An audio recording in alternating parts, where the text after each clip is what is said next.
Dito naman po boss yung mga apps. Yan.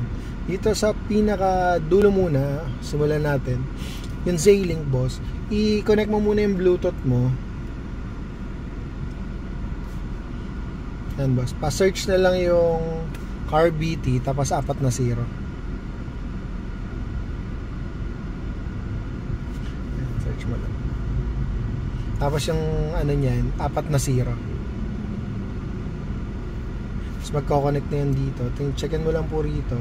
Yan, kulay red siya. Pag kulay red, nakakonect na yung Bluetooth niyan. So, punta ka lang sa menu. Tapos hanapin mo lang po yung Z-Link. Yan, use CarPlay. Pipindutin mo lang. Tapos magkoconnect na yan dito.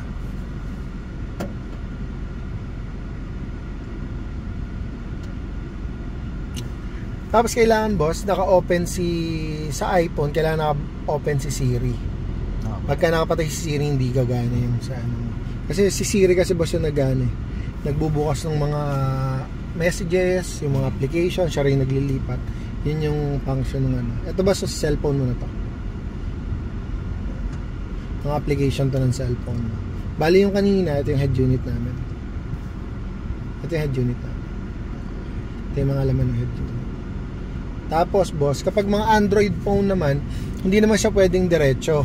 Kailangan i-connect mo muna siya rito sa USB rito bago mo siya man. Yun lang naman.